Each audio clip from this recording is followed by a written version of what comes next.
What is going on, everybody? And welcome to our Monday night, A Song of Ice and Fire book club. This is a stream by the Crossroads. I am Scott of Sporkerz News Podcast, and this is my channel. With me tonight is the great one and only Stig Baratheon Kenobi. Lord of Dragonstone, Master of Ships, King of Westeros, Lord of Storm's End, King of the Andals, the Rhoynar and the First Men, Lord of the Seven Kingdoms, Protector of the Realm. All who deny that are my foes. Let no man claim ignorance as a defense. They'll bend a knee or I'll destroy them. The cold winds are rising. Time to hail to the king. Isn't that right, Sedevas? He's the king of the north. All right. Good stuff. Good entrance. Good entrance. All Thank right. you.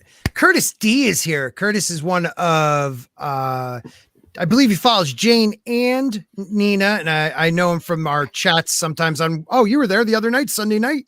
That was a lot of fun. We had a great time on Nina's channel talking WandaVision. So thank you for being here. Curtis. I've seen Curtis around all over the place. Yeah, he's everywhere, but he's more newer, definitely to my chat of recent months, or coming back at least, because I know the name very well. The Time Prophet is here, of course, talking about the dump, how everybody talks during my intro. This is not the dump. This is actually Scott on psych meds, I guess we'll call it, instead of my crazy bipolar Wednesdays and Saturday nights. Tina Bojan, good evening, friends. And she also wants to know, are you ready for more A Song of Ice and Fire? I am. Sonny Frank. No, that's not what she said. What? She said a note of cube and flame. Yes, a note of cube and flame. She must be drinking, smoking daddy's tobacco, if you know what I mean. Sonny Frank in the house. Sonny is one of the OG A Song of Ice and Fire people. Always love seeing Sonny here. Snatch Face the Fool too. Last week Snatch Face was here, so it's always good to see these people live. A lot of them watch us later on. Makani, of course, is here. Good afternoon and welcome to A Song of Ice and Fire book club. Please share and smash that like button, guys. It really does help to share, smash, and then after this is over, come back and comment. And definitely please subscribe if you're not. Endgamer93 says these streams make the wait for the winds of winter bearable. That actually means a lot to me. That really does. Because the reason we're doing this is because of that. Speaking of bearable, here's Teresa. Yes. Are you listening to the news? No. What's happened? Are you talking about Mitch McConnell? Oh, well, okay. Don't scare me like that. When you say listen to the news, I'm used to, after 9/11, yeah, you know what I mean? I think terrorism. No. We are hearing your news. We're hearing the news. Okay. It's probably something from YouTube or whatever. Yeah, do you have a tab open or something? Oh, that's what you're talking about. Okay, let me see what's going on. I'm sorry. Guys, you need to be direct with me. Oh, wait, we're live. Oh, yeah. Bastard. Get your together, lady. It's 7:35. We gotta be I love you, man. That is great. She just said screw it. She told me to be direct. Shane Nolan in the house. What's up, Shane? All right. So we got a good group of people here. And when Miss Martin Muses is ready, she'll introduce herself. Yeah, yes. She'll be back after this news break. I like how the Time Prophet says this is so professional. Yeah, I am definitely professional. Joachim Stark, how are you, Joachim? Shane Nolan says hi. Curtis is laughing his ass off, so we're doing good. Hey, if we can make you guys laugh, part of the job is done, people. Part of the job is done. We got a couple good chapters here. What do you think there's Stannis Kenobi? I think we had some good ones to talk about. Yeah, all of them are good, really. I say that don't be sorry. I'm sorry. I'm vaping on screen. It doesn't matter. It's our Monday night. It's a chill stream. We will be talking about your unprofessionalism after the stream. Yes.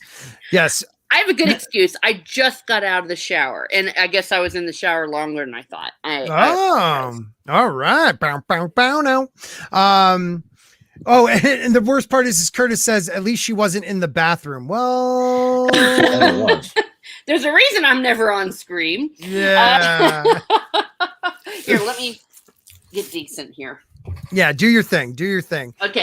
Welcome to the show. Thank you. Yeah, of course. I do say that every week. Like, tell me how you felt about these. They're all good. A Clash of Kings is a really good book. There are chapters like we were just talking backstage. I said to Stig, those Arya chapters are so rough to read. And he's like, but they're amazing. They are. Yeah. But they're so rough to read. Oh, yeah. Well, because I mean, they get to me personally because you're dealing with a child, and that's always difficult for me. Right. An 8-year-old. Yeah. I mean, that's the part that blows my mind every time. She's not Maisie Williams. She's an 8-year-old kid in the books. Like, wow, the crap she puts up with. Yeah. Well, to be fair, though, in the TV show at the very beginning, she was she was tiny, the little thing. She looked young. Yeah, you're right. Yeah. Even though she was maybe a bit older. I think she was 11. She was like not even a year younger than the girl who plays Sansa. They're about the same age. I think she might actually even be older. She played 11 in the show. They aged up every kid about 3 years. Yeah. Yeah, because Rickon was like, actually Rickon, they aged up a lot. He went from 3 years old to probably about 7 or 8, and by the end of it, he was like 20-year-old. Kid looks so old. Yeah. Well, and they had to, and we've already talked about what the reason why they did that with Dany for very obvious reasons. Yes. I mean, a lot of the reasons were, Teresa, I think that's a valid point. They had to age up all the kids because of the Dany scenes. Mm-hmm. I mean, other than that, and then they introduced the whole Sansa getting it from Ramsay thing, but that doesn't happen. I'm going to give you a spoiler now. That don't happen in the books. Nope. Oh, I've heard about that because... At least not to Sansa. Because I remember at the time, I was like, well, why is everyone so PO'd? I mean, there's rape all the time in these shows. And then someone did explain to me, it's like, because that's not the way it was and that they messed up the Sansa story. Sansa hasn't seen the North since she left the North. I mean, it's a completely different storyline. We were just talking about the show backstage. The show season 5, 6 was okay. 5, 7, 8 is Disney Star Wars. It's Disney Star Wars. It's people that don't know the source material, right? Stiggs, tell me what you were saying. Yeah. Oh, and incidentally, back then when they aired, if you pointed out, this is a mess, and it's going to have ripple effects. Yep. Right. If you did that back then, you got called a book elitist and blah, blah, blah. Point out something wrong with The Mandalorian now, you get called an elitist as well. Right. It's crazy. Guess what happened in both cases? Yeah. You were right. Yeah. So, the more things change, the more they stay the same. It's the truth. And, I came to this community, like I was watching stuff about how crappy Star Wars was, but I didn't really become part of this community until season 7. And I started watching Gary. And I mean, Gary was like around 10,000 subs at the time. And he was like one of the only people this is no disrespect to any of the Song of Ice and Fire content creators, because I love them all, but the majority of them were show apologists, and I just could not relate to that. I couldn't relate to it, so I decided I got to make my own channel, because if I want to bitch about something, I want to be honest with people. I have to have my own channel, because they would get mad at you, Stig, if you wrote something like in the chat, like, oh, but that episode was terrible, and they would call you a hater and this and that. It's like, I'm not a hater. I really hate what they did to my favorite show. Yeah. I mean, if you actually take the time to back it up with a proper argument, this is bad because, and, look at this and that, and, it doesn't fit. Right. If you do that, you're not a hater. You're actually backing it up. You're making an argument. Yeah. Just saying worst show ever, that's a hater, right? Yeah. Like I enjoyed the beginning of it. I mean, a great deal. Oh yeah. Yeah, it was great. Curtis D asks, I have to ask, do you think R.R. Martin will finish the books before he dies? Whew. Well, he's not going to finish them after No. he's dead. Yeah, that's true. Yeah, but I think he's going to finish them. I think book 6 is closer than what people think. Book 7, I think, will take. He's not going to take that long with book 7. I think because 3 years, maybe 3 or 4 years. The reason is certainly because of the TV show. Yeah, but it's also because of all the characters are spread out. None of them are together anymore, right? So right. The problem is that he's involved in the Dance with Dragons spinoff, the House of the Dragon.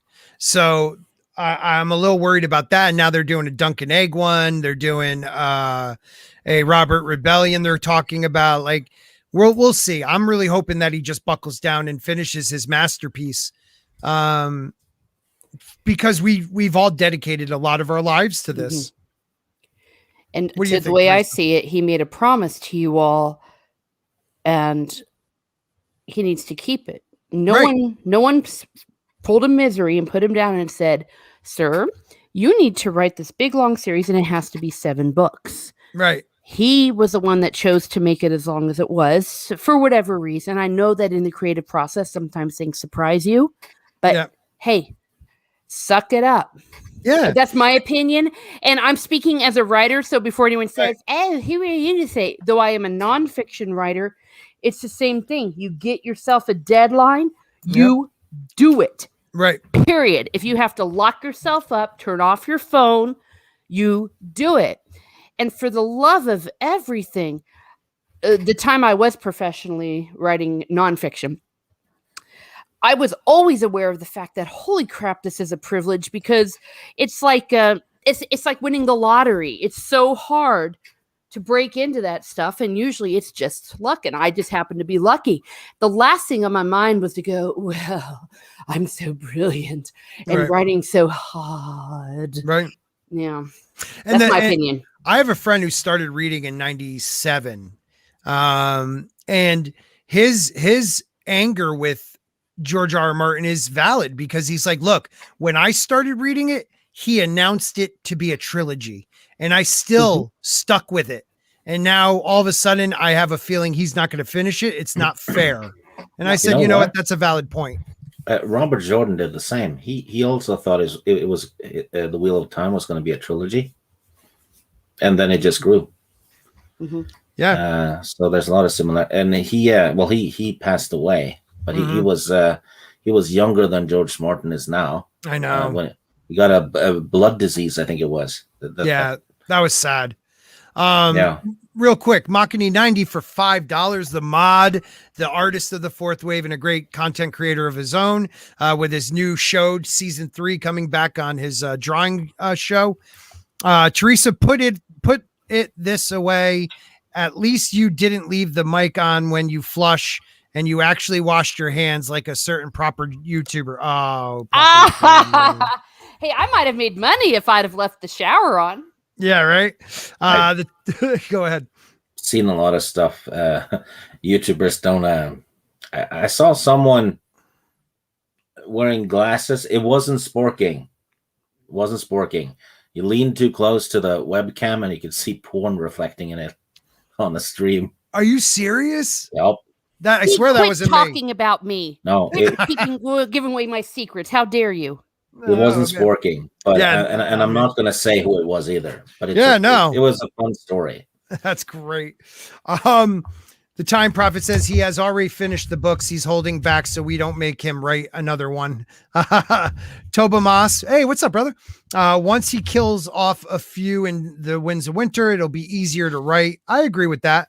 He'll have more, but he said already he doesn't plan on having any new POVs. So we'll see. Shane also says he's notorious for not meeting deadlines even before this series. I heard that about him with TV. Toba Moss again. It'll be better now. It's written after the show failed. I agree with that. That is hilarious. Yeah, Curtis says, yes, you would have. Watch at Makani's show. He now has a color license. Yeah, he's drawn in color. It's great. Okay. I could believe that. I just read that. Okay. Let's get this going. We got 3 great chapters tonight. We're starting off with Theon 2, which the great Stig picked up for me, so I appreciate that. Teresa, which one did you grab? Oh, this sounds dirty now. Yeah. I believe, if I am correct, I grabbed Tyrion. Okay, well, he'll like that. All right. So, Stig, whenever you're ready, if you have the synopsis open. I have the synopsis open because I am a professional. You are. Let us begin. Oh, real quick, everybody. I'm sorry. Real quick. Westeros.org. We use their summary. I also show artwork. If anybody knows the artist and I can give them props in the description, please let me know. I am not trying to steal anybody's artwork. I've gotten called out on that before. All right. Thank you. Okay. Synopsis. Theon Greyjoy is at the docks at Lordsport, admiring his new longship. He's approached by a striking Ironborn woman calling herself Esgred. Theon is taken by her and immediately begins to flirt.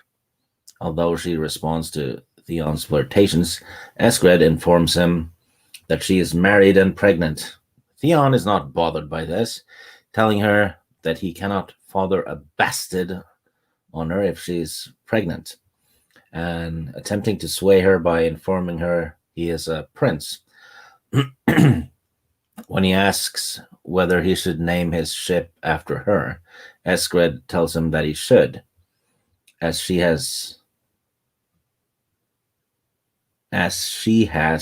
built his ship. Okay. Grammar error, I think. She informs him she is the daughter of Ambrode and the wife of Sigrin, the shipwright. When Theon claims she's wasted on Sigrin, she in turn claims that according to Sigrin, the ship is wasted on Theon. She asks what Theon thinks of his new ship, but when Theon calls the ship a fair maiden, Esgred states she is a sea bitch. Theon declares sea bitch to be the name of his new ship, which will be blessed by his uncle Aaron, a priest of the drowned god, the next day. They flirt some more, but Esgred continues to refuse to sleep with him. She does accept Theon's invitation to a feast held by Lord Balon Greyjoy at Pike that evening. Together, they walk through Lordsport, crowded with the men of the newly arrived Lord Gorold Goodbrother of Great Wick, to the inn to find Theon's horse and squire. Theon is glad to notice that the people grow quiet as they pass and acknowledge them with bows, considering it a sign of respect to him. On their way to the inn, Esgred inquires whether Theon has already assembled a crew. When Esgred calls out to several men she's familiar with, Theon comes to realize that he has been away from Pike for a long time, and that any friends he once had are now strangers to him. He tells Esgred that his uncle Victarion has loaned him his steersman, Rimulf Stormdrunk. That's a hell of a name, by the way. As they pass the Myraham, which has not yet been allowed to leave by Lord Balon, the captain's daughter on board calls out to Theon, who admits to Esgred that he has slept with her. At the inn, Theon finds his squire, Wex Pike, whom he orders to saddle his warhorse, Smiler, which he had purchased from Lord Sawain Botley. Esgred is impressed by Theon's horse and rides double with Theon to Pike, sitting in front of him. During the ride, he frequently attempts to fondle her breasts, but she removes his hands each time. When she asks, Lord Balon will welcome her. Okay, that's weird again. Theon tells her that he himself had hardly been welcomed. Ysgred questions Theon's status as heir, as he has brothers, uncles, and his sister. He tells her that his brothers are dead and that he'll find a husband for his sister Asha. His uncles, however, are a sore point. Although his own claim is stronger, it is not unheard of on the Iron Islands for an uncle to dispose of a weak nephew. Theon claims Aaron only cares for the drowned god. Victarion is tireless and dutiful, and Euron is most likely dead, having been gone from the islands for 2 years. Ysgred admits that Euron may be dead, and that if he is alive, he will be half a stranger, which would make a note of that line. It's working. Which would make it I'm totally thinking a couple things right there. which would make it unlikely that the Ironborn would seat him on the Seastone chair. Theon is bothered by the thought, as his absence of 10 years has made him more of a stranger than Euron. Regardless, he is determined to prove himself worthy. During the remainder of the journey, they speak of the feast, Theon's mother, who resides at Harlaw, and Ysgred's pregnancy. She eventually asks about Robb Stark and his war against the Lannisters, and Theon tells her about the battles they have fought. As they arrive at Pike, however, Theon discovers to his horror that Ysgred is actually Asha, when the stable boy addresses her by name. Asha reveals that she arrived with Lord Goodbrother the night before and had stayed at the inn. As Theon gapes at her, she tells him that kept silent about her identity because she wanted to see who he was first. Asha leaves and Theon takes his anger out on Wex, who is smiling at him. Theon retreats to his chambers angry, thinking how Asha made a fool of him and how he has no place at Pike because of her. When he hears the distant music, he dresses for Balon's feast, deciding to wear only plain clothes, while cursing the fact that he has no ornaments bought with iron. At the hall of Lord Balon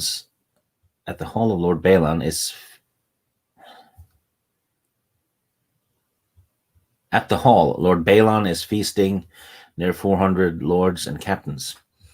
At the houses of the Iron Islands, all the houses of the Iron Islands are present, except for House Stoneheart. Holy shit, I'm reading terribly today. Except for House Stonehouse and House Drum, who have yet to arrive. At the dais, Balon comments that Theon is late. Theon sits next to Asha, who is sitting at Balon's right in the place of high honor. When Theon hisses to her that she is in his seat, she replies that his place is at Winterfell and asks where his pretty clothes are. When Theon asks if every word she told him was a lie, she says not, calling out to one of the dancers, Rolf.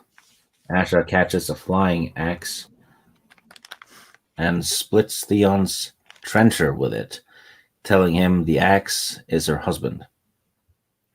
Then she pulls a dirk from between her breasts and tells him it's her suckling babe.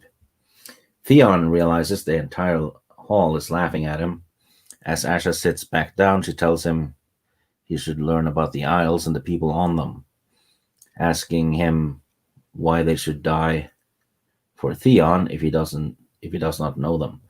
Theon insists he is their prince, but Asha counters that the Ironborn do not follow the laws of the Green Lands, but rather make their own.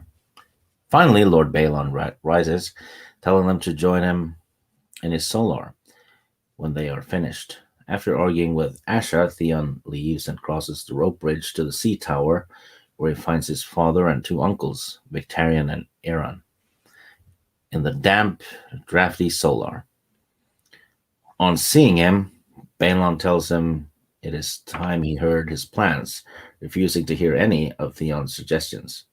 He tells Theon that he will command 8 ships to harrying the stony shore, accompanied by Aeron and Dagmar. Theon feels slapped, feeling the work is beneath him and that the inclusion of Aeron and Dagmar indicates that Balon does not trust him.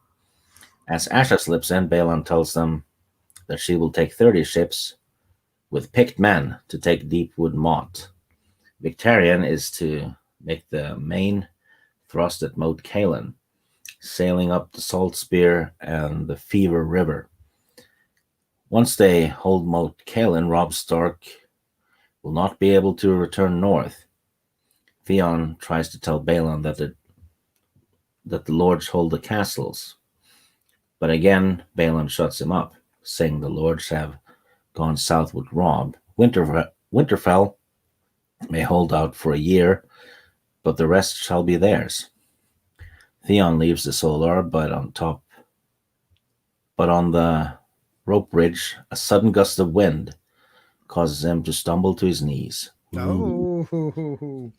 Asha is suddenly there and helps him back up, guiding him across the rest of the bridge. She comments he cannot hold his wine either. Theon tells her he liked her better as Esgred, and she tells him she liked him better when he was 9. The end. Oh, what a chapter. What a chapter. What do you guys think? Crap load of typos in it, actually. Yeah, that sucks. And English isn't your first language, is it? So No. when they have those type of like mistakes, I always feel so bad for you because it's like, wait a minute, at least write the shit right, please. And I love Westeros.org, but there was a lot of mistakes in that one. So I'm sorry about that. No, it's perfectly fine. It wasn't me who wrote it. But everybody's stuck with it. Yeah, it sucks. But everybody's stuck with us. So thank you. Shane Nolan says, I always felt sorry for Lady Greyjoy. And I'd like you to finish that. Let us know in the comments why, because I have my reasons too, but I want to hear yours first. I wish Theon hadn't tried so hard. I agree. And yes, this scene is so gross. So tell us why, Teresa. Why is this scene so gross? Well, on several levels. First of all, he's groping his sister. And then later, even after the reveal, she reaches down and grabs his wingerdinger. And I'm just like, Yes, it's like an R-rated Luke and Leia scene. Yeah. Yeah. Definitely. Oh, at least he says, Curtis says your voice is awesome. Oh, thank you. Aww. Yeah. I do my best. You do have a great talking about me. Sure. Yeah. Okay. I'm teasing. Yeah. I do love their back and forth though. I think Asha, this whole like Theon, it begins here. Theon of Winterfell, Theon of Pike. It all begins here. The confusion. Who is he? It was very telling when herself says, I wanted to find out who you were, or something to that effect. Right. I wanted to see what kind of a person you were. And he failed because he was an arrogant little F. Right. And he's definitely the wrong guy for this job. And I need to go back and remember that Catelyn, I believe, knows that Robb was sending him. Now, I want to say it was in the book, right? It's in the book that Catelyn talked to Robb about this, not just in the show, right? Yes, and she didn't want him to do it. Right. But she doesn't ever bring up that this is the thing Ned said not to do. Keep Theon next to you, very close, because you might have to use him as a bargaining chip, not send him to his father. So now he's free. Like, yeah, dumb move on Robb's part. Yeah. And I think that part of this might have been Ned's fault because he had Theon kind of raised him a little bit with his sons. You know, he let Theon hang around. He let his sons be friends with him. And so I think that they got confused and forgot he is a captive. He is a hostage. And so maybe if Robb had that in his head more, and that he was less seen as a friend, maybe he would have been more open to, yeah, we ain't seeing him. He's a hostage. Right. That's absolutely right. Yeah. You got to kind of blame Ned on that. Ned didn't want to treat the kid like, you know, probably others would have as a hostage. And that also backfires because Robb thinks of him as an older brother, and Theon isn't. He isn't family. Yeah, she lost 3 sons in the war, lost Theon to being a hostage, never sees her kids. Yeah, it's a rough life. Joachim says if he walked into the hall wearing all his pretty clothes, they might have dragged him out and drowned him. Yeah, different than the show. The show shows him wearing all the pretty stuff. And his father going, did you buy that for the gold price or the iron price? Yeah, I mean, if he shows up dressed as a pansy, they should drown him. Yeah. I mean, what kills me is, wait a minute, go ahead. So, I'm just saying, so harsh. Yeah, I know what Steve was getting there. Yeah, but doesn't he know the Iron Islands are like this? Like, even from what people hear, thinking he could just walk in and be like, I'm your prince. Yeah. Come on. But it's like when someone shows up and hey, I'm a princess. No, you're not. Now die. Yeah, but was it necessary though? The way they all just kept smacking him down the whole time and publicly humiliating him. Right. Now his father holds off till they get to the Solar, but his sister does it because I think she sees him as a threat. She believes she should be next in line. She's the only one that stayed there. She has the respect of her men, the respect of her father, but it's not fair because Theon never got that opportunity because he was a hostage, because his father lost a war. And she's kind of sending a little message because he'll know that the people that kind of showed all that respect early on, they were showing her the respect, not him, because he probably didn't know who he was. And then she shows off her, dagger and her axe skill and all that. So she's kind of boasting. Yeah. Mm-hmm. Yeah. Well, and because she is the older sister, it's not fair, but basically in England, even up to 5 years ago, the brother, even if they were younger, would supersede the sister. So that was completely normal. The good old days. Yeah, it should be. I mean, you have a choice between a man and a person of the feeble sex. You go with the man. Yeah. Well, okay. Nowadays, though, I completely understand it because royalty is, at least in the Western world, it's a decorative profession, if you will. Right. But I can see how maybe she would be trying to take a hold, because there are historical precedences of that with the sisters trying to one up. And The Dance of the Dragons is all about that.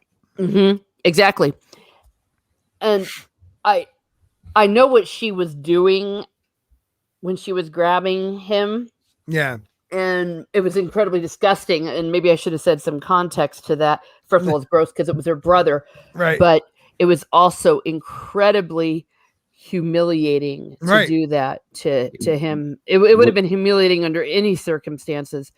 But would you agree if I said it was a dick move? Oh, it was definitely demeaning.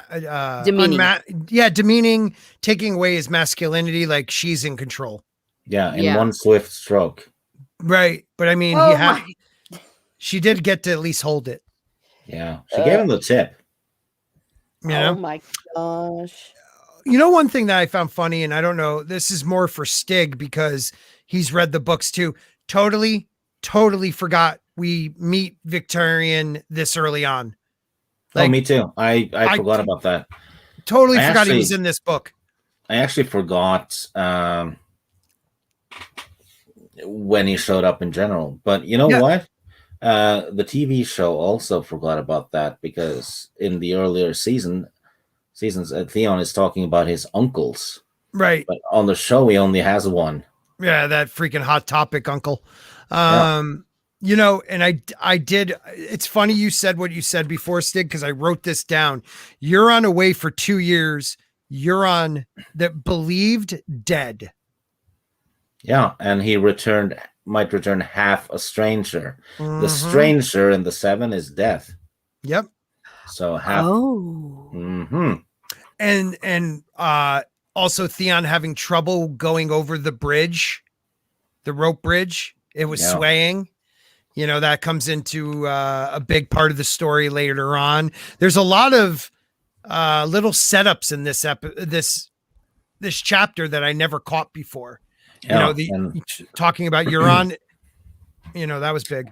Yeah, and stuff like this, given that everything sets up something, right? It's not just about Theon crossing a bridge. You know, there's all kinds of tidbits in there, and this is why it takes a long time to write.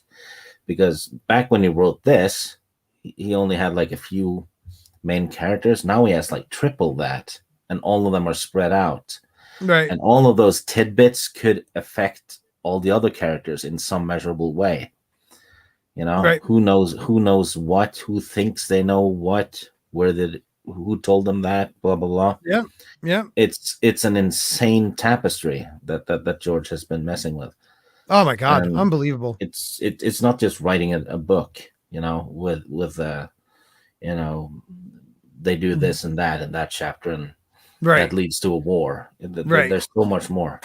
It's unbelievable. His writing is so, there's such small strokes that end up becoming a war or becoming something major. These small little moments where he drops a name or drops an idea and you barely know what you think that sentence means nothing. Oh, Victorian. Oh, their brother, brother Euron, his uncle, whoever the hell that is. And then down the line, you're like, holy crap. Like he brought this up in Clash. That's crazy. 20 years ago. Yeah. It's pretty impressive. Curtis says most monarchies' family trees look like a flagpole. I agree. Actually, most monarchs look like that too. That's true. Sweden changed succession from just male to male and female in 1980. And isn't she kind of hot? The Swedish prince or queen now, princess she was. I don't know if she's the queen now. I can't remember. I'm sure she is. I'm sure she's pretty. The sister, one of them's good looking. Is it the sister? No, none of them. Really? Maybe I'm thinking of a different. Stig's biased. Yeah, that's true. Because they're Swedish, but the Norwegian monarchy, it's okay to praise them. Yes. And this is very important too. And the little boy Wex being so clever is important. Wex is a huge part of what's coming. Wex knows things other people don't know. Like, that's important, people. Wex. Where is Wex? That's my question. Jen says, isn't the priest also Theon's uncle? Yes. So Aaron, you got Euron, Victorion, and Aaron, who is the Damphir, they call him. He is a priest. He was a wild child and became no, it's damp hair. Oh yeah, I'm thinking vampire, aren't I? Yeah. Damp hair, but it's spelled weird, isn't it? Yeah, spell is it looks damp, like it's damp hair. Damp hair. Because he's always wet with the salt water. See, but before I learned how they say it, I always read it as Damphir. PH. Yeah, that's Wesley Snipes, Blade. Yeah. Yeah, you're right. Different franchise. Holy cow. Well, you know, what is dead may never die in that one too. Except when he stakes them. Exiled Silence was my second sub ever. Haven't seen my buddy in a long time. I think he was stuck for years. Yeah, brother. How you been, man? Good to see you. Yes, the priest is Theon's uncle. He is played by 2 different actors in the show. He is phrasing Victoria. She's the good looking one. Okay. Thank you, Shane. Damp hair, but it's spelled, I thought, like damp fear with PH in there. Maybe I'm wrong. But he's a very godly man. And we don't learn a lot about the uncles here. He's a washed up priest. Oh, Literally. He is, though. I know. Yeah, he is. You're absolutely right. Yeah, there's in the chat some commentary from the Time Prophet about Theon's kind of like Prince Harry. Right. Sticking off saying he's still a wants prince. to be a prince. Yeah. Yeah. That's so good. That is true. Yeah. Great analogy. George Martin was a prophet. There you are. George knows his stuff. There was something at the end of this chapter. Where is it? Yeah, Lady Greyjoy yearns to see her last son. Yeah, I feel bad for Lady Greyjoy too. She was one who made me a fool. Yeah, he is so angry at his sister. She was the one who made me a fool. The evil bitch must have enjoyed every moment of it, and the way she kept reaching for my cack. But there was something at the very end I wanted to go over. Sorry. She was coming to grips with his return. Yeah. Outside, the rain was falling harder than ever. The rope bridge twisted and writhed under his feet. Theon Greyjoy stopped in the center of the span, contemplating the rocks below. The sound of the waves was crashing and roar. He could taste the salt spray on his lips. A sudden gust of wind made him lose his footing, and he stumbled to his knees. Asha helped him rise. You can't hold your wine either, brother. Theon leaned on her shoulder and let her guide him across the rain-slick boards. I liked you better, and we did this part already. I almost want to ask a question that maybe we can't, but because we're trying to do no spoilers. Mhm. But do you think what happens on that bridge later was meant to happen to him and the other person, and it just his sister saved him? Because think about it. He literally is the prince. It'd be good if he wasn't there. I think no, because remember when we read the spoiler chapter, the book 6 thing with Euron in it? Yeah. That kind of tells. It wasn't the wind that did it. Well, that's what I'm saying. But did that? Well, I get what you're saying. Okay. Yeah. You're right. Okay. Yeah, that didn't make sense. You're right. Shane's or Joachim says, when I read that with the rope bridge, I thought she pushed him off. Yeah, right. It's definitely foreshadowing. It's definitely foreshadowing about that bridge. But the story is a little different. You guys have anything else on this chapter? Or are we going to move on to Tyrion? It's a good chapter. Fleshes out the Iron Islands. This is the first time we get to really see them. Yeah, you know, and it's an awesome place. I mean, Pike, you know, all those, you know, the bridges over to the tower and stuff. It's like, you know, they're a couple of hurricanes away from having the royal family just and the castle tip into the ocean, right? Right. Because there's a lot of erosion having gone on there, and actually, given how ripped that island is, you might wonder, is it an after effect of something that happened on the mainland in almost a straight line from Pike? You know? Yeah. Holy shit. Ooh. Yeah. I didn't think of that. Well, that's why you have me. Yeah, man. Oh my God. I didn't even think about that. You're right. The bogs are kind of close to there, aren't they? Yeah. Like straight across in the God's eyes, right? They're all about the same. It's almost as if there's been like an earthquake or something having happened. Yeah, magic of some sort. Stuff has crumbled. Yeah, very good one, Stig. Yeah, nice catch. Really. Yeah. All right. So you ready, Teresa? I am. All right. Ready for the small talk? Yeah, ready for the small. Hopefully it's a little summary. Well played, well played. Well, here we go. And if you want to follow along, kids, I've put the link to the summary that I'm reading in our chat. Let us begin. Tyrion passes Sir Meryn Trant as he enters Cersei's chambers, where he finds the recently knighted Sir Lancel Lannister singing to his sister. He compliments both, which unnerves Lancel. Tyrion asks Cersei to dismiss Lancel as there is an important matter for them to discuss. She immediately thinks it's about the begging brothers that were incarcerated after claiming the gods are punishing everyone for Jaime killing the rightful king. Cersei complains that Sir Jocelyn Bywater did nothing, so she commanded Vylar to attend to the matter. Tyrion is irritated that Vylar dragged half a dozen scabrous prophets to the dungeons without consulting him, but will not fight over it. After he asks if the bed she sits on is the one where Robert died, which she confirms, saying it gives her sweet dreams, he tells her that Stannis Baratheon has sailed from Dragonstone and not to King's Landing, but to Storm's End to lay siege, and Renly Baratheon is riding to meet him. Tyrion, however, thinks it will end in battle rather than an agreement, since the brothers are too different, yet alike.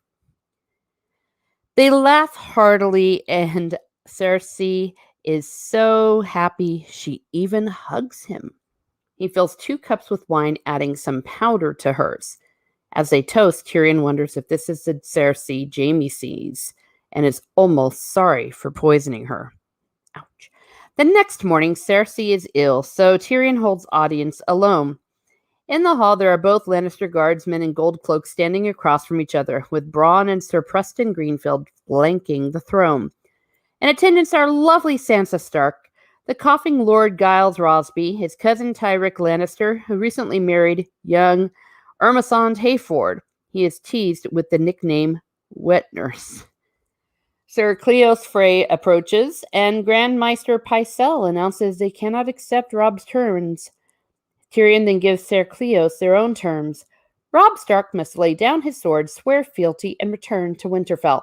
He must free my brother unharmed and place his host under Jaime's command to march against the rebels Renly and Stannis Baratheon.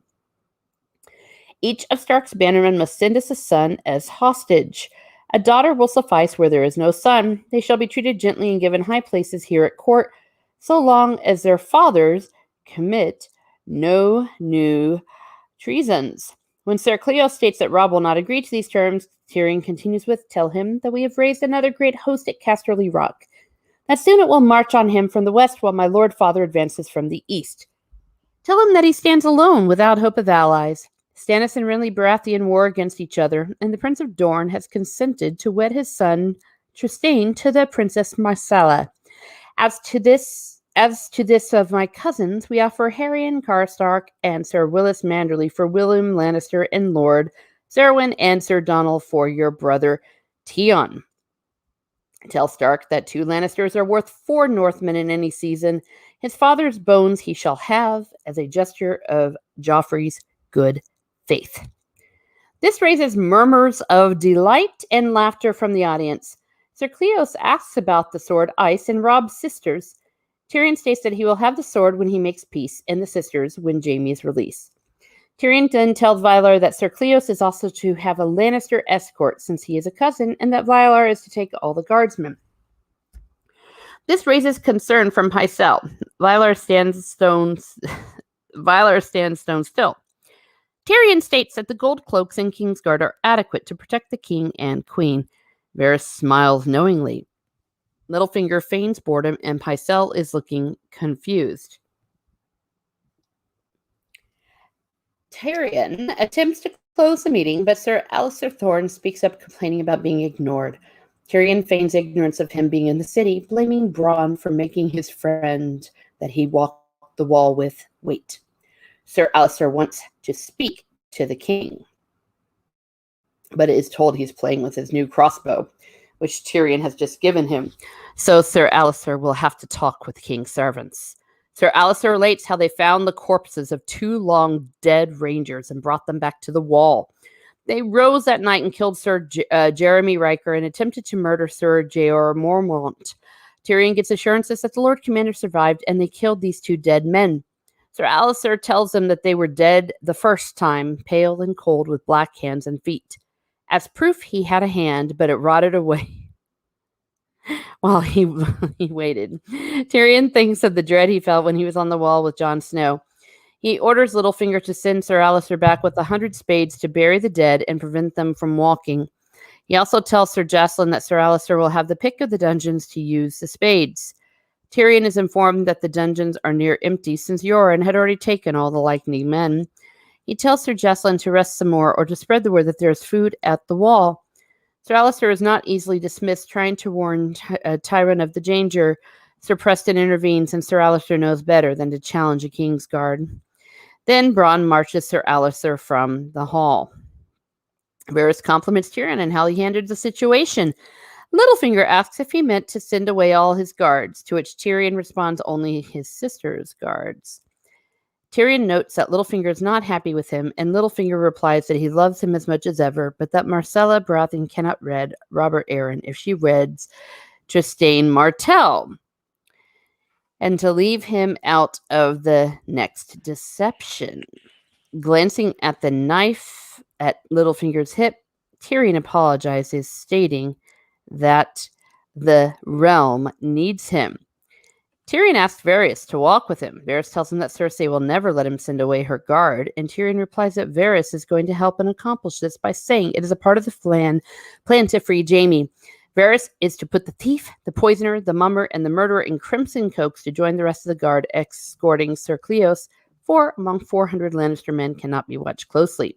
She will not like it and be uneasy, but Tyrion likes her uneasy.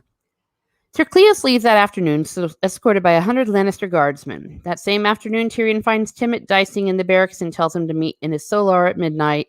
He feasts with the Vale Mountain clans that night, shunning wine for once. During the feast, he asks Shagga what moon it is and is told black, which they call the traitor's moon. He tells Shagga not to get drunk and to keep his axe sharp. Shagga uses the axe to destroy the door to Pycelle's chambers. Tyrion has Timett put the naked serving girl out of the bed and drag her into the hall. Tyrion pulls the blanket off the Maester, who asks why this is being done to a loyal servant. Tyrion tells him that he sent one of his letters to Doran Martell and the other to Cersei. Pycelle tries to blame Varys, but Tyrion informs him that he was the only one he entrusted the information with. Pycelle tries to claim that something happened to the letter on the way and that he knows things about Varys that would chill Tyrion's blood. Tyrion replies that his lady prefers his blood hot. Then Pycelle tries to accuse Littlefinger, to which Tyrion responds that he already knows about him. Tyrion instructs Shagga to cut off Pycelle's manhood and feed it to the goats.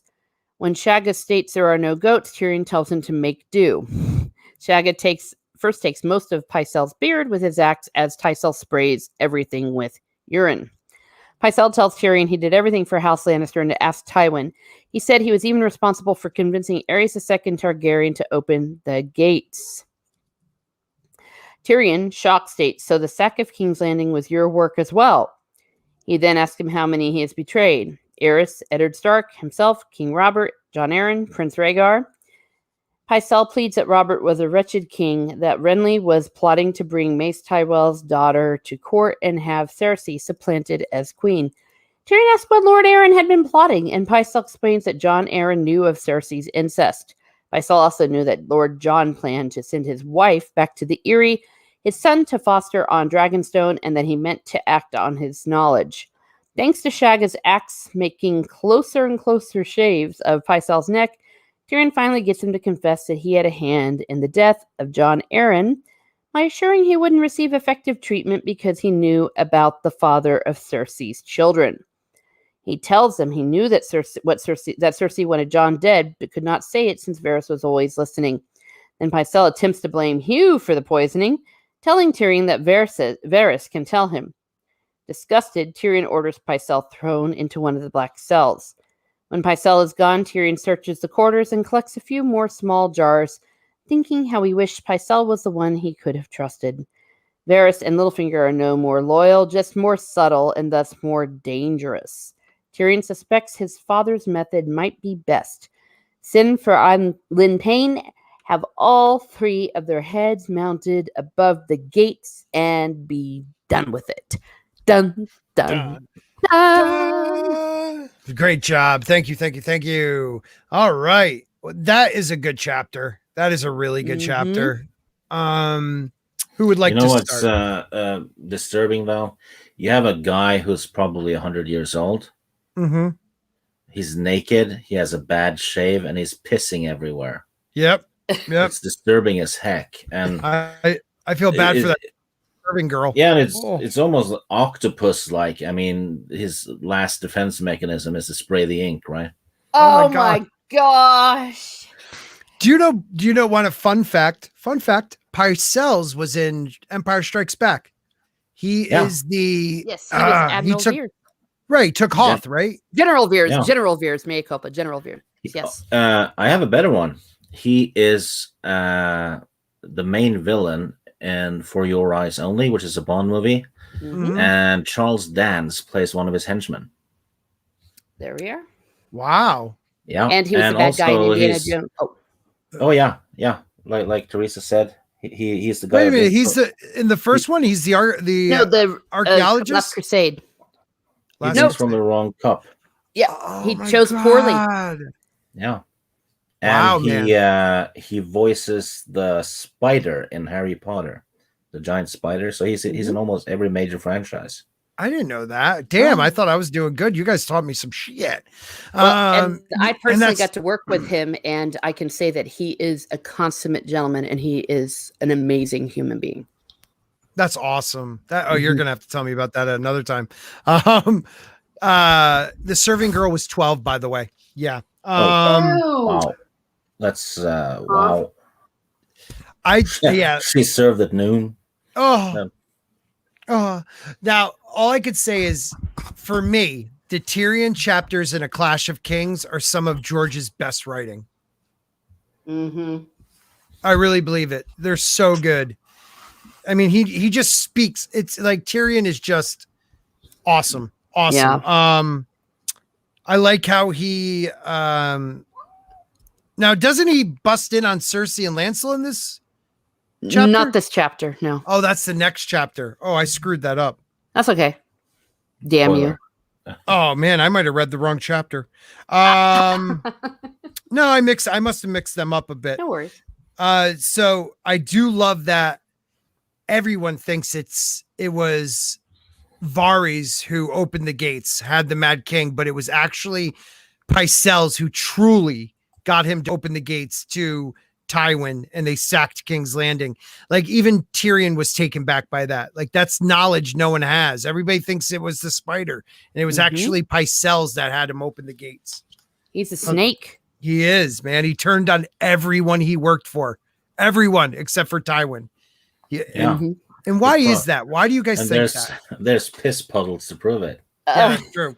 But do you have any reasoning why you think he's so devout to Tywin? I know there's coming later, like he explains that Tywin is the greatest man, like he was meant to rule. But do you think there's any other reason? Besides rumors that they might be related, I think maybe it's just that sometimes a dude knows who's going to win.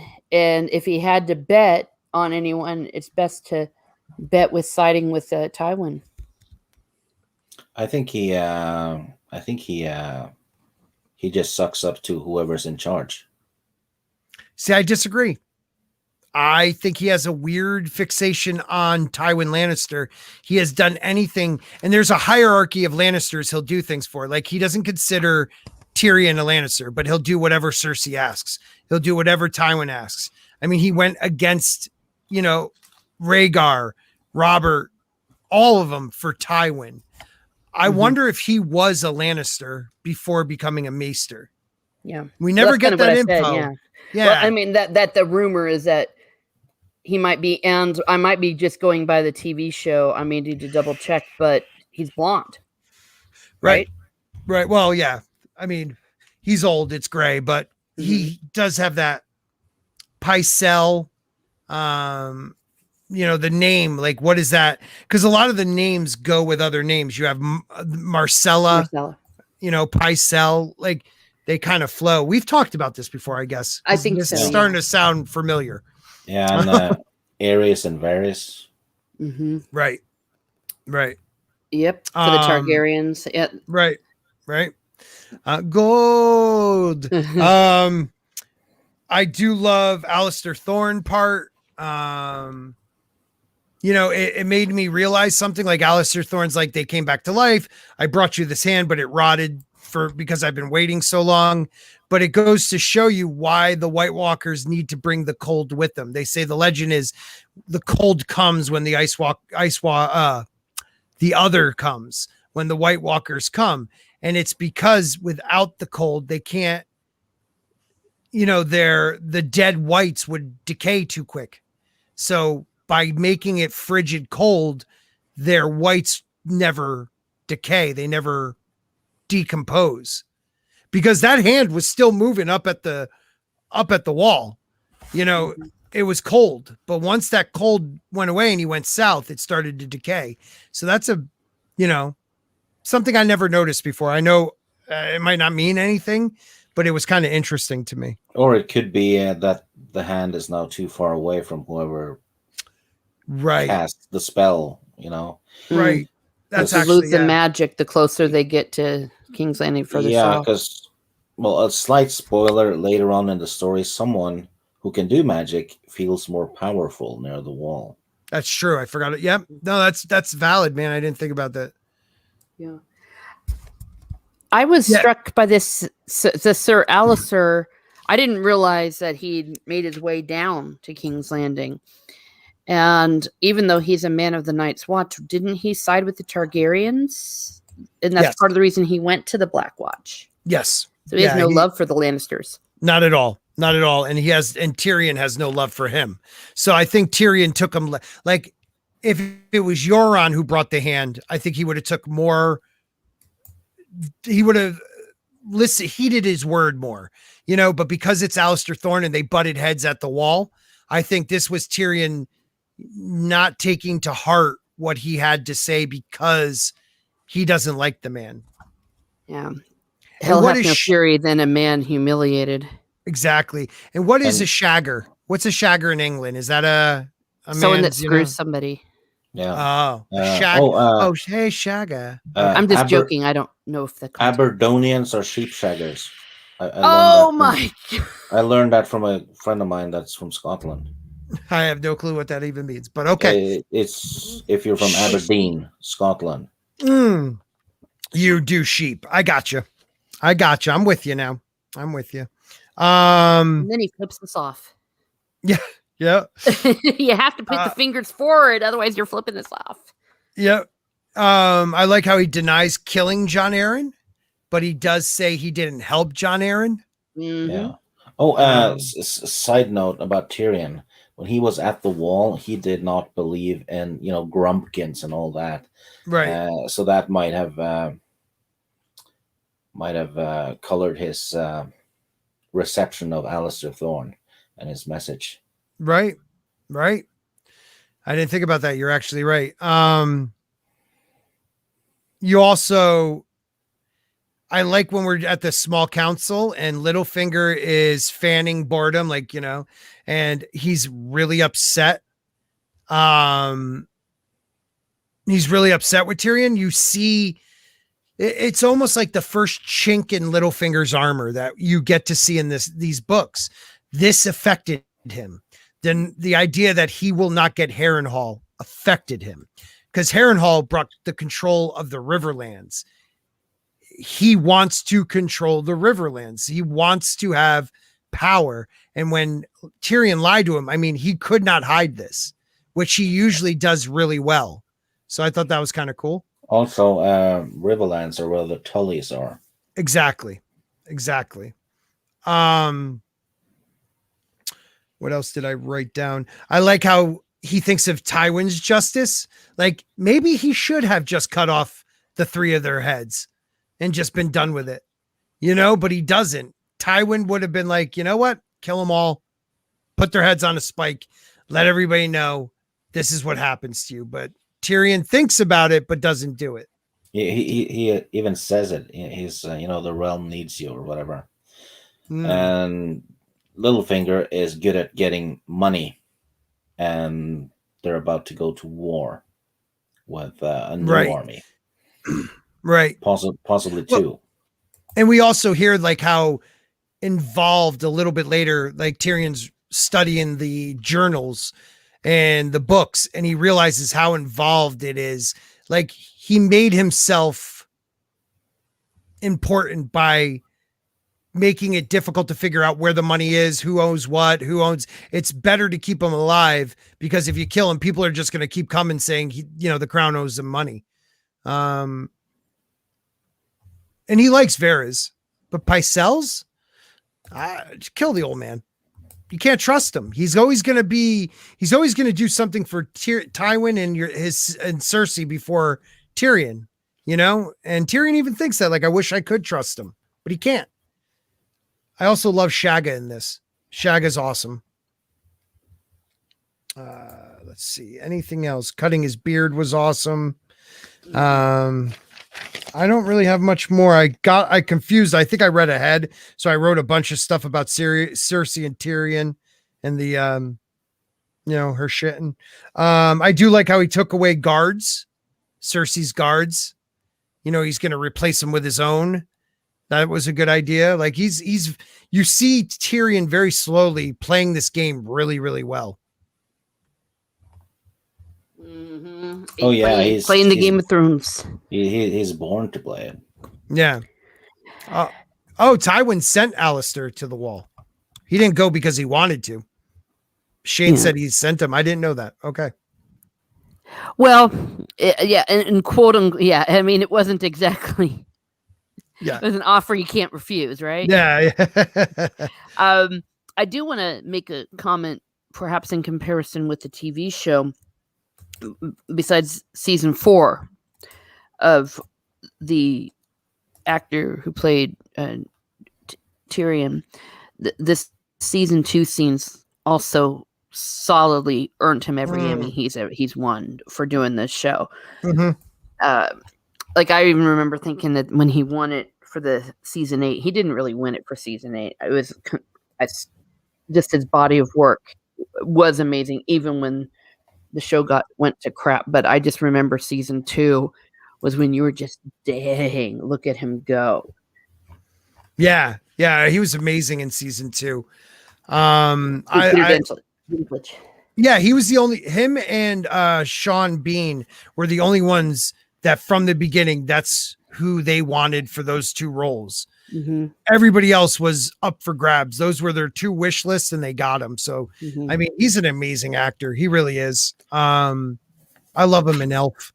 Elf and Death at a Funeral. If you've not seen Death at a Funeral, that is one of his, it's amazing. Yes, that is hilarious. It's comedy. Oh God, he's so funny. Curtis says, I might have this wrong. Is the Iron Bank similarly as to what the One World Order Bank will look like? Yeah, kind of. Like they're the only ones that you can get massive, like they are the bank of banks. Put it that way. You do not screw over them. They can create and destroy monarchies like that. They decide not to back you anymore, you could be really screwed because they have money.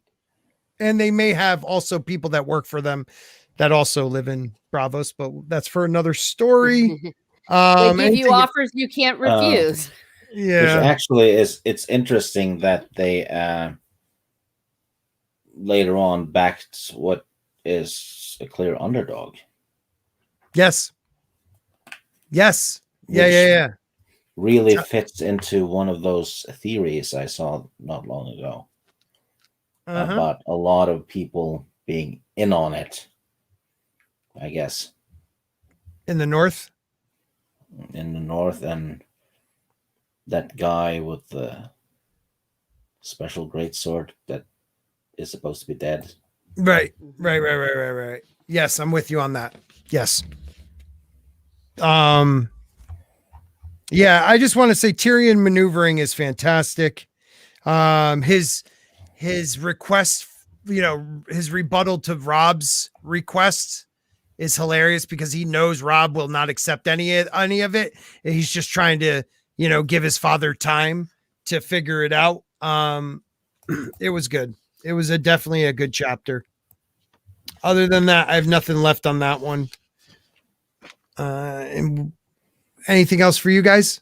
Well, we got to see Tyrion poison Cersei in a sense, and he got that poison in the previous chapter when he was talking to Pycelle. Right. Yeah. Which actually, you know what? They did that on the show, but Yes. then they just ignored it. Right. They set it up as he stole the strangler, but really all he took was something to make her poo. But in the show, that pissed me off. Who do you think's smarter, Tyrion or Sam? Intelligent wise. Yeah. Tyrion. Yeah, because Tyrion also is sly. Sam is made to sit about and read books. Tyrion is made to play the Game of Thrones with his wits.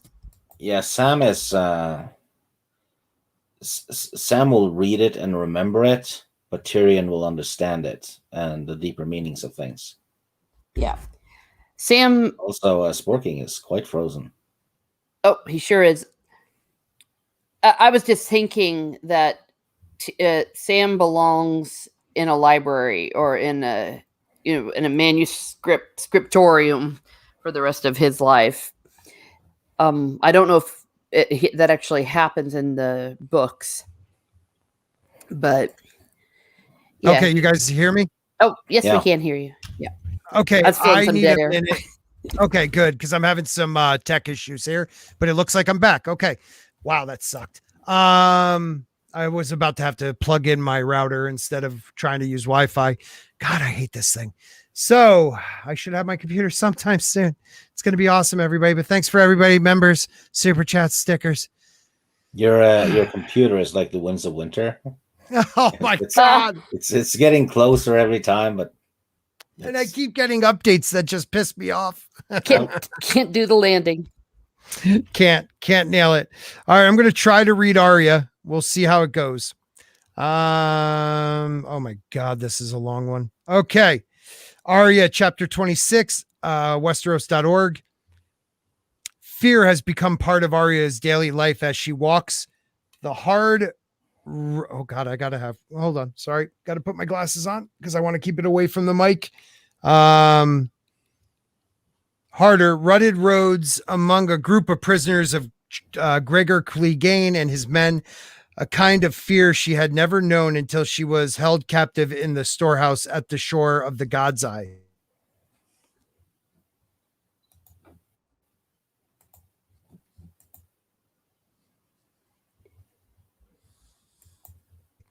They spent 8 days in the village, into the storehouse each morning after breakfast to pick one of them to be oh my God, Scott, interrogated.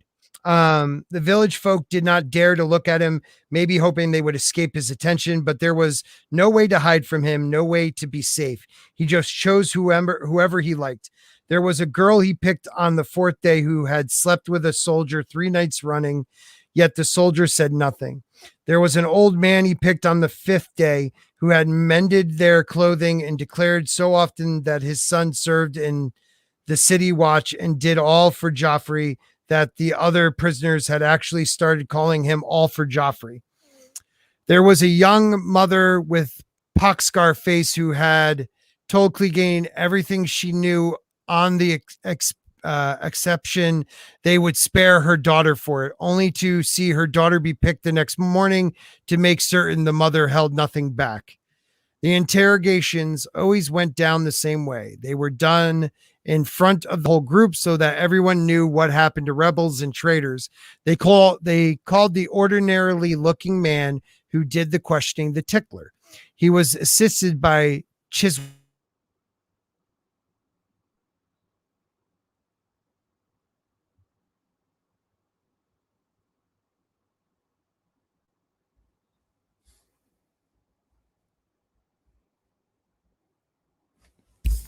Hello? Hello? Are you there, sir? Did we lose Sporking? Yeah, Sporking is He's He must have reading. He's probably reading and doesn't even know. Spork, I'll write something to him in the chat.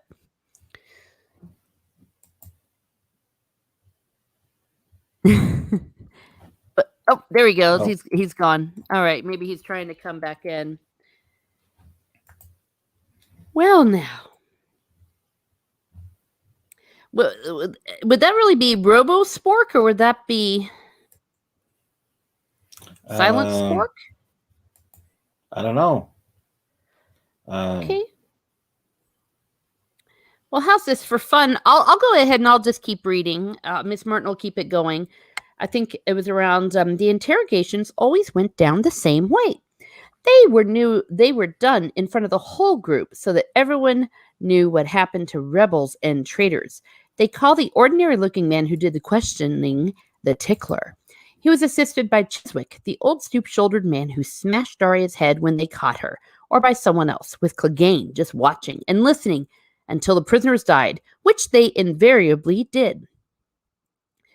And this is a dark, dark chapter. The questions were always about valuables or food hidden in the village, about the whereabouts of Beric Dondarrion and the size of his band, and about who of the villagers had assisted them. They found a few valuables from the interrogations, but only got wildly inconsistent information about Dondarrion and his men. The longest someone survived the tickler's treatment was until evenfall. The bodies were hung by the fires as food for the wolves. The time in the storehouse has taught Arya that she is no water dancer.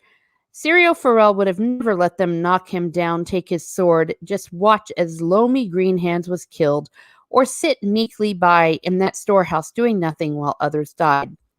She hates the villagers for being sheep almost as much as she hates herself for being a lamb. Not a direwolf, as the sigil of her house suggests. By now, the Lannisters have taken everything from her: father, friends, home, hope, courage, needle. They broke her wooden sword in front of her. They have even taken away her secret of being a girl. She was still able to pee in privacy at the storehouse, yet on the open road that is not possible, even though she tried to hold it. Hot Pie gaped at her when she skinned her breeches at a brush in front of all, but nobody else even looked. Clegane's men didn't care at all. Their captors have forbidden them to talk, and they punish those who disregard the order.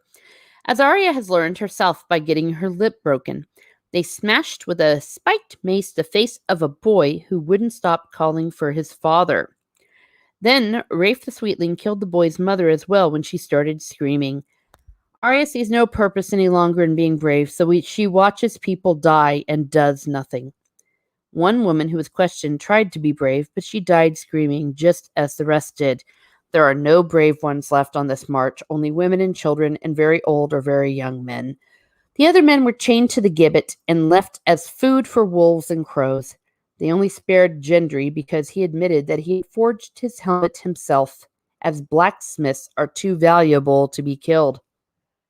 The mountain tells them that they will be taken to Harrenhal to serve Lord Tywin Lannister, a last chance given to rebels and traitors, which they should take. Obey, serve, and live. Arya hears people arguing about this when they go to sleep that night. An old woman laments that what is being done to them isn't just, as they didn't commit any treason. Dondarrion's men just came and take everything from them as Clegane's did. Unlike the mountain's men, Dondarrion's did the village folk no harm, though, another woman points out, and Thoros of Myr even paid for what they took. Only with signed papers, the old woman replies, and those don't lay eggs as the chicken they took from her used to. Having made sure that no guard is looking, she spits 3 times for all Lannisters, Starks, and Tullys. An old man says that the old king would have never stood for this sin and shame. Arya, forgetting herself, asked whether he's talking about King Robert, but the man meant King Aerys. Then a guard interferes. The old man loses his 2 remaining teeth, and everyone falls silent. I'm going to pause here because we have the return of the Spork. The return of the Spork. Do you want to pause here? Or do you want me to keep going, Spork? I don't care anymore. I just want you all to know right there, I'm one step away from my computer being packaged and sent out. It's packaged. I just got the update as this piece of shit crashed on me. I was reading for like a minute, I think, until I looked at my computer. I'm like, I'm not there anymore. Okay, good stuff. Yeah, I don't even know where we are. So hold on one second. Yeah. Why don't we talk? We could talk. Yeah, it was right before we went to Besides the Prisoners. I just want to make a bit of a comment here about Arya. Holy crud. The fact that she gets broken here and that she sees no point in being brave anymore. There's no point because it just gets you killed. So she just, every time someone gets killed, she just sits and watches. Yeah, this is a disturbing chapter. I mean, the way they explain there's no safety net. Like you can't do something to protect yourself. No. You know, I mean, one girl was sleeping with them, didn't save her. The 3-year-old they talk about, I don't think they say it here. You know, they mace the kid's head in, you know, just terrible stuff happens. Like it's so horrible. It's so horrible. Yes, I should close the porn tabs. You are absolutely correct. Good news. Yes, thank you. Good news. I can't wait for this. Oh, I'm so close. I'm taking the day off when I know it's going to be here. I'm taking the day off from work, setting the sucker up, and we're going to have a great stream from then on out. I just hope I switched my cable provider, and I'm a little worried about that, but we'll talk about that another time. Yeah, I went with Infinity and Xfinity, and I don't know how I feel about it yet, but we're going to see. Stig, do you have anything about this chapter early on? I mean, valid point, like looking at Syrio and thinking, I am not him. You know, she is broken. Yeah, and yeah, it's the hopelessness of the situation. And if anyone has a hero's journey story, it might be Arya, because that there would count as the, you know, the belly of the beast part of the hero's journey. Yeah. But yeah, it's like you said, it's dark as hell. One of the darkest chapters, really. But that's pretty much it, though. You get to see Clegane, what kind of monster he is. Oh, they're just terrible. Yeah, they really are. They're just terrible. You know, she's 8 years old. You know, and she's just being broken. Yeah, and it's pretty much if you don't know where they can find valuables, you're dead. Yeah. Yeah, you're dead. You're dead no matter what. You're dead no matter what. They're going to kill you no matter what. One person made it to evening. It's so crazy. And, you know, no wonder she becomes or wants to become what she wants to become later on in these books. I'll just finish this real quick. Wow, there's still a good amount, huh? Okay, where did you leave? Besides, right? Besides the prisoners, Clegane band, right? Is that where you left off, Miss Martin Muses? No, she left off at silent. Everyone falls silent. Everyone fell silent. Yeah, so you're gonna start with besides the prisoners, blah blah blah. Yeah. Okay. Besides the prisoners, Clegane's band is also taking pigs, chickens, a cow, and 9 wagons of saltfish to Harrenhal. The Mountain and his men are riding horses, but the captives have to walk and are killed if they cannot keep up or try to flee. The guards pick women at night and go into the bushes with them, receiving almost no resistance. There was one girl, prettier than the rest, who had to go with 4 or 5 different men each night, until she finally hit one with a stone one day. Clegane himself beheaded her with a massive 2-handed greatsword and made everyone watch. He commanded the body was left for the wolves.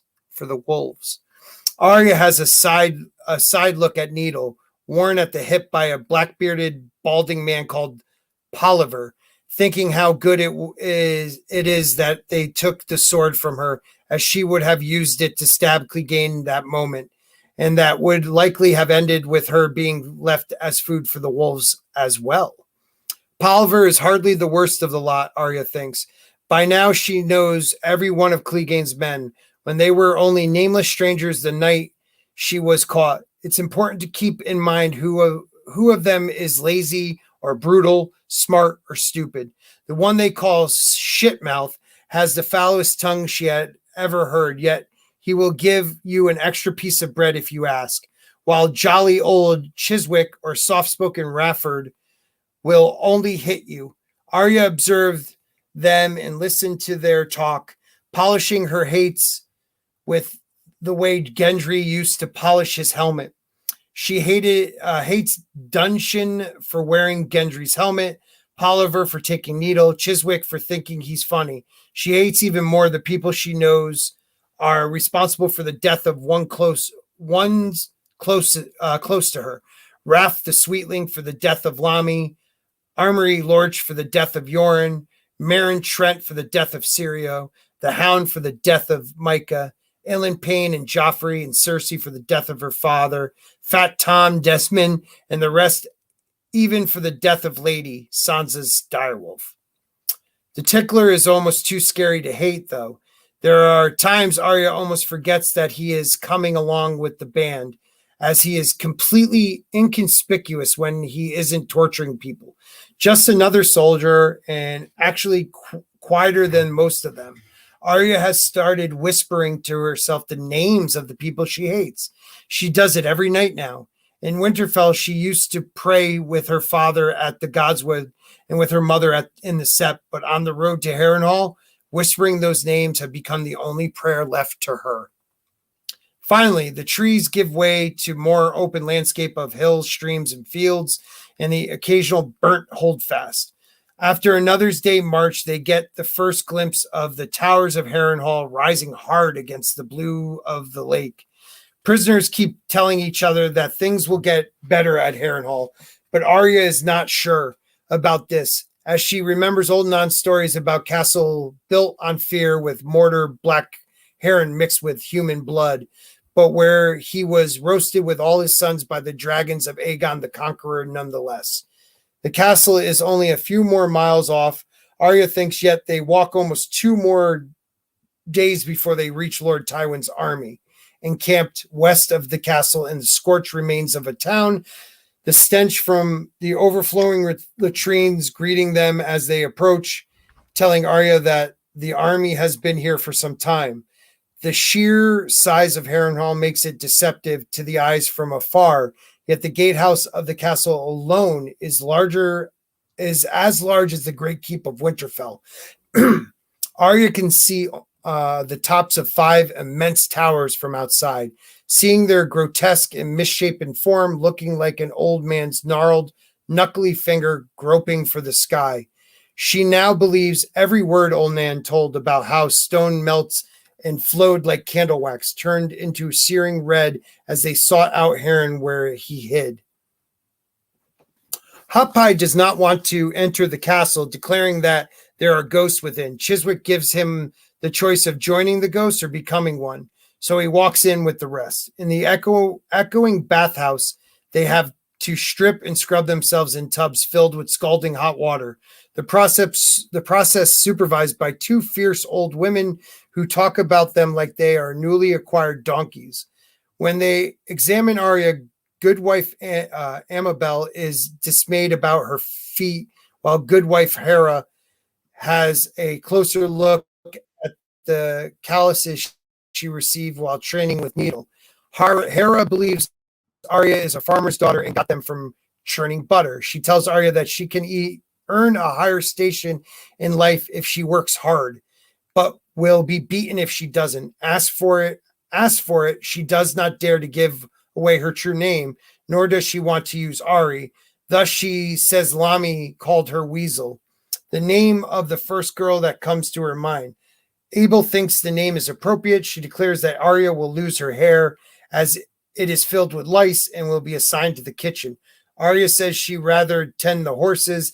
Thinking she could steal one and escape, Hara slaps her so hard that her lip breaks again and commands her to shut up, as nobody is interested in her view. Arya thinks that Hara would dare slap her if she had needle. Amabel explains that Lord Tywin has grooms and squires to look after the horses, and that the kitchen would have been a nice place for Arya, as it's snug, clean, and one can always find a warm place to sleep there. However, Arya doesn't seem to be smart, so they should give her over to Wheeze, and Annabella suggests. They send her off with rough spun garb and ill-fitting shoes. Wheeze turns out to be understeward for the Wailing Tower, a squat man with a carbuncle on his nose and angry red boils at the corner of his lips. He tells the 6 assigned to him that Lannisters are generous to those who serve them well, a fate none of them deserve. If they do well, they might rise one day as high as he did. However, if they intend to presume on Lord Tywin's kindness, they have to deal with Wheeze. They are told they are not to look the highborns in the eyes and are only to speak when spoken to and should not get in Lord Tywin's way. Wheeze says he can smell defiance, pride, and disobedience, and if he does, they'll have to answer for it. All he wants to sniff of them is fear. Yeah. Dun, dun, Dun. dun. So, hot pie, that moron. What do you guys think? Hail Thomas Gilkey. Brutal. Positively brutal. Oh, I went RoboSpork? Sorry. God, I suck. Yeah, it's a brutal life. I mean, even these washerwomen are brutal. Like, it's just a tough Arya, man. This poor kid. Like, and I said, like, they marched. Like, if you couldn't keep up, they killed you. Like, you're done. I think I wrote a couple things down. Let's see. One of the things I put is don't vacation in the Riverlands. I would never vacation in the Riverlands right about now. Bad place to be. No. We get her first announcement of the list, how she's praying really to the god of death, you know, because she's saying this list in contrast to like saying, instead of praying to the gods of my father, the gods of my mother, I'm praying to this list of people I want to kill. So she's already setting herself up with death. Yep. Though she's come by it honestly. Yeah. Yeah, it's true. I do like how she makes that, she realizes now, like, evil people don't look evil sometimes. Like the Tickler being one of the worst looks just like a normal guy. Like you would never know he's this terrible torturer because he looks normal. And I think that's a great learning experience for her. Crappy that she has to learn it, but it's something that teaches her you can't trust anybody just by looking at them. Yeah, and this whole this chapter affects Arya for the rest of the story. This is kind of her turning point almost, because she's not a girl after that one. No. Well, and heck, you can't be. No, look what happens to all the women. Like, she's lucky she didn't get pulled into the bushes. Like, that one girl was getting raped 4 to 5 times a night. Finally takes a rock to a guy and she gets beheaded in front of everybody. And I love how they keep saying left for the wolves. You know, the wolves in the Riverland might be friendly to Arya. You know, she doesn't realize that, but yeah. Well, and they already talked about it before that she is seriously at risk of being raped, even though she is a child, because these people are savages. Right. And the disturbing thing is this is how it was. And even to this day, because I had a friend who was in he was doing support services, I guess, after the war in Bosnia. He got to see what the Serbians did. Yeah. Down there, and let's just say that the stuff in this book is mild to what. Yeah, it's crazy, man. Yeah, so this isn't something that only happened back in the Dark Ages. This is. I mean, it's happening in Africa right now. Oh yeah, child soldiers, and it's terrible. And that's how George writes. George writes is so raw and powerful. It brings me into his world, makes me feel so for all the characters, good or bad. He's right. Like, George does the best at making you really feel like, I feel gross after these chapters. You want to savor. Yeah, and with stuff like this and worse happening in the world today, in many places, it puts it puts almost like a mocking spotlight on the people who are mostly worried about pronouns. Right. First world problems, man. Yeah. First world problems. Perspective, right? Yeah. I mean, you're right. War is hell.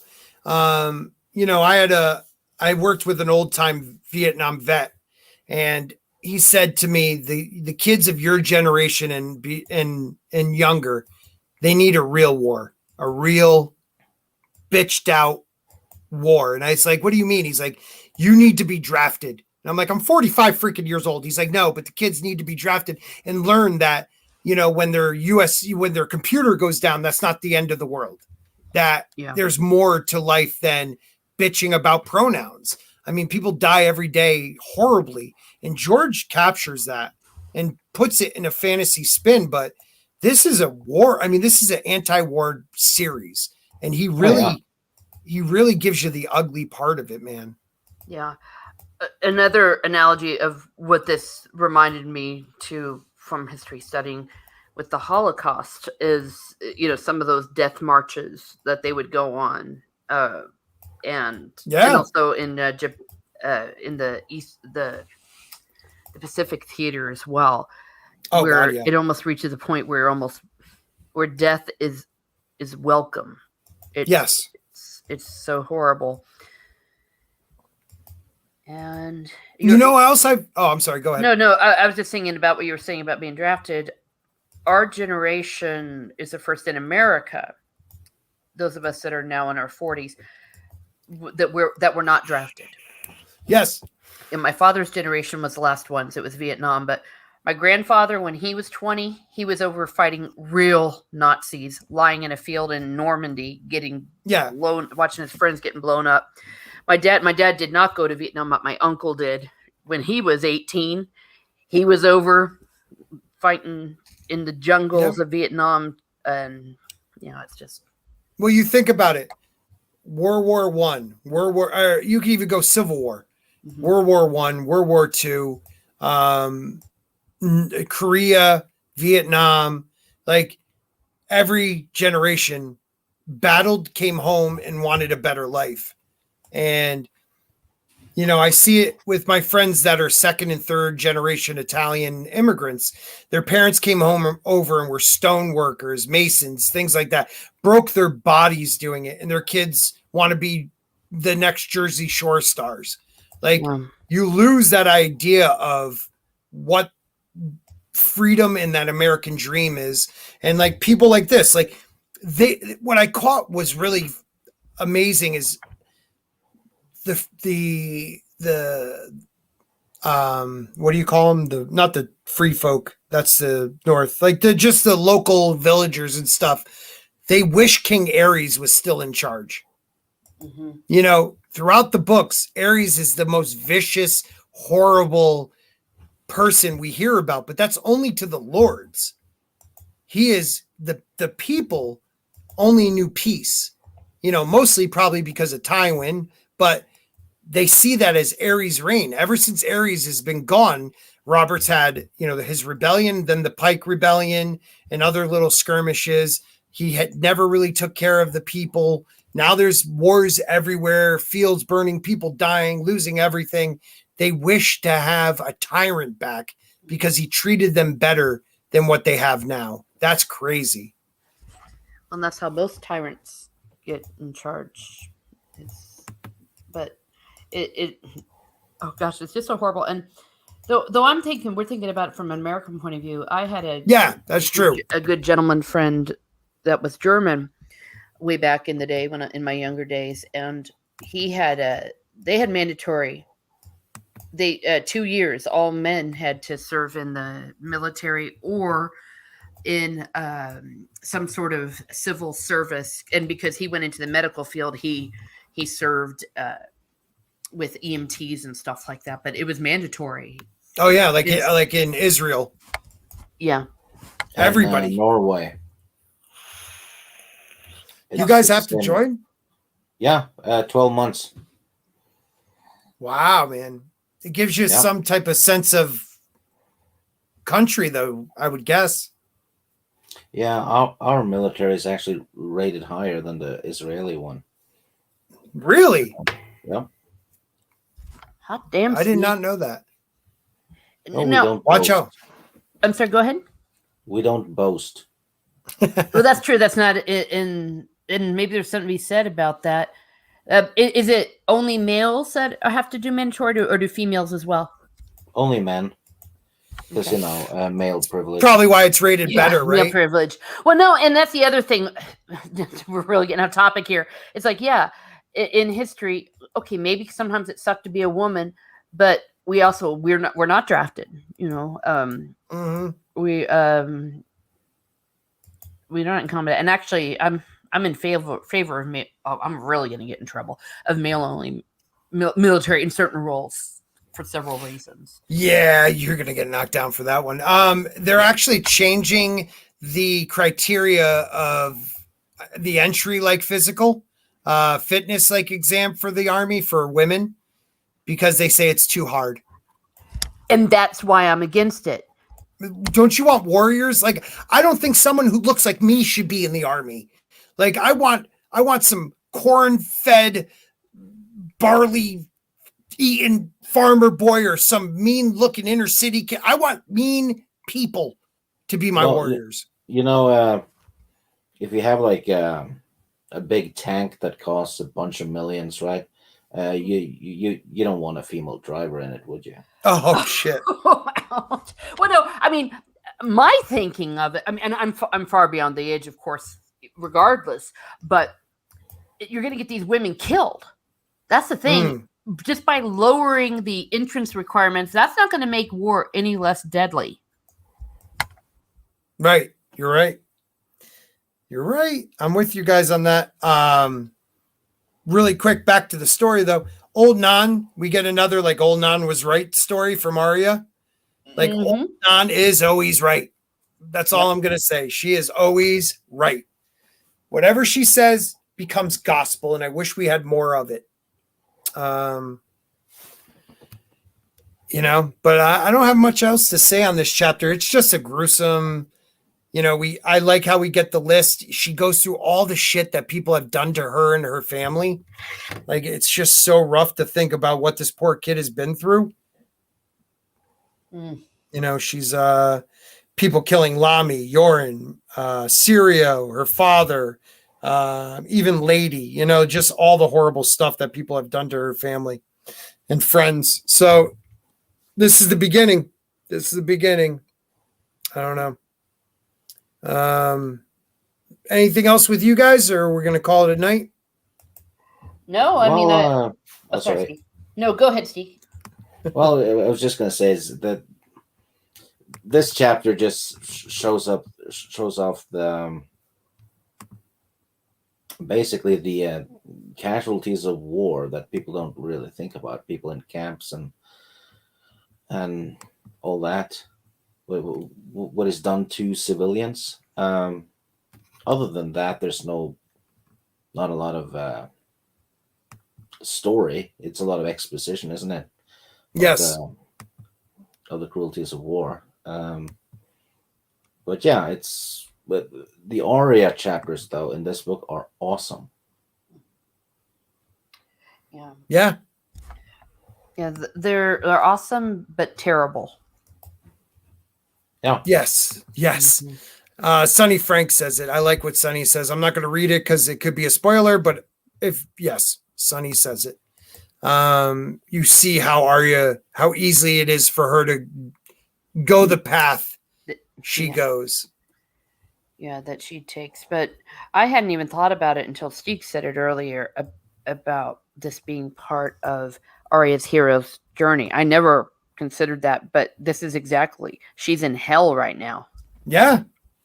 If anybody does the hero's journey, it's her. And think about it. Like Jason and the Argonauts, all she wants to do is go home. Stannis too. Yeah. Yes. Yep. Yeah, she's very close to having the hero's journey.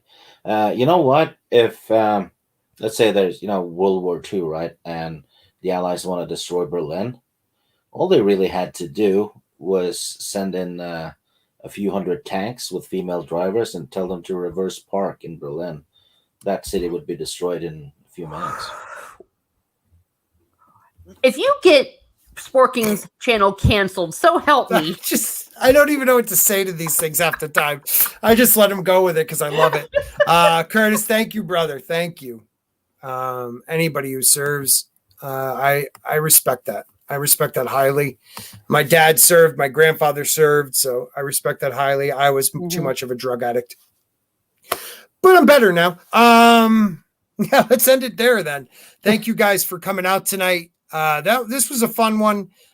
Jayne couldn't make it; she was working. That bastard. But hopefully she'll be back next week, and maybe Lady Tauriel. She sent us a message an hour before the stream and said she was going to try reverse parking. We haven't heard from her since. That's not true.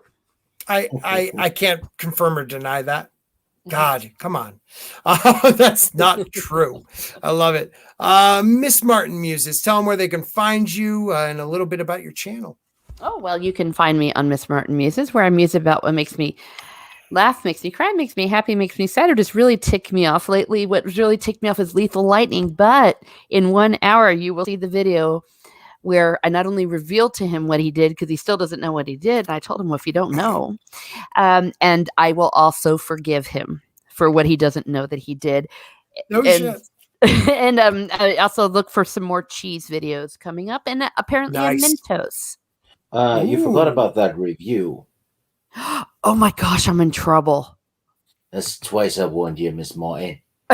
Yes, there is a review. Okay, it is coming up. You heard it here first because I don't want to be in trouble.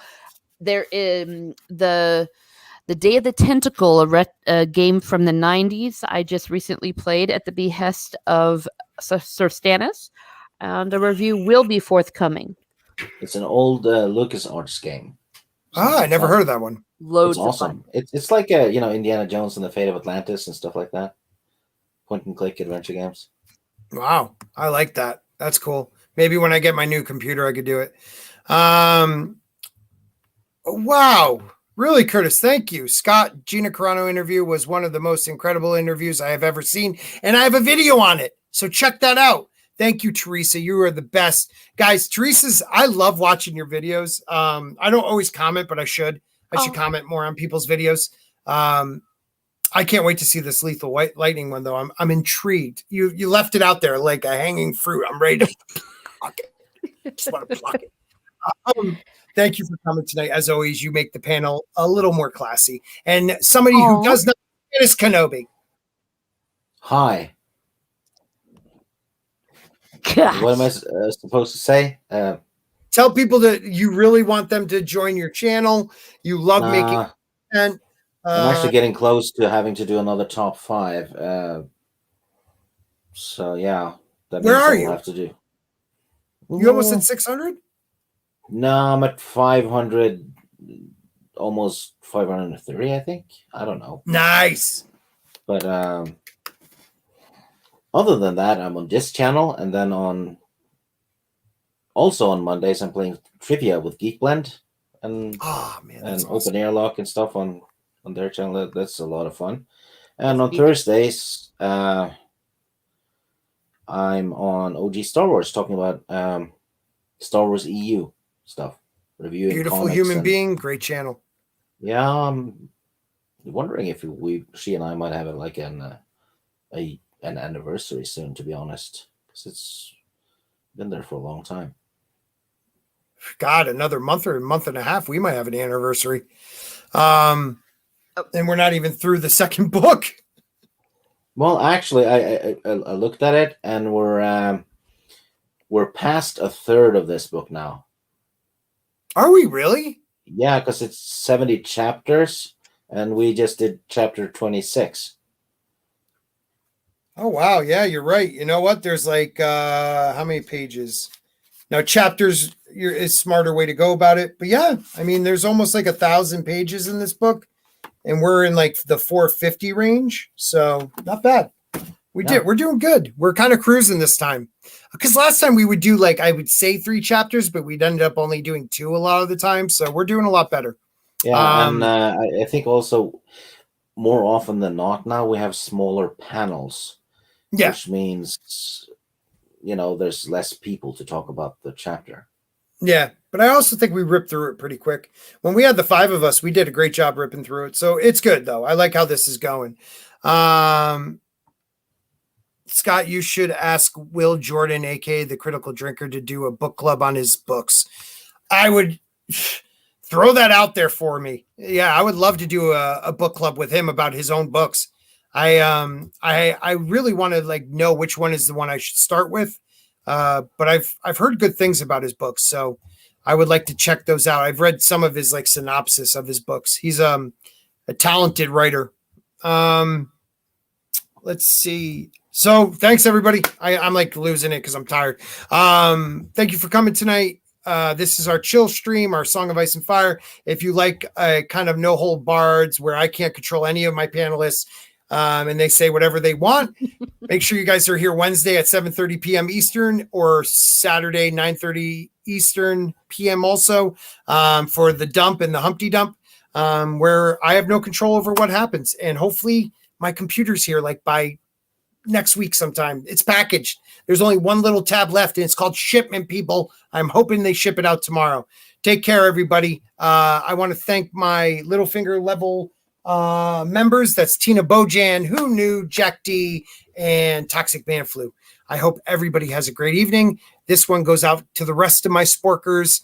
Put a spork in it. We are done.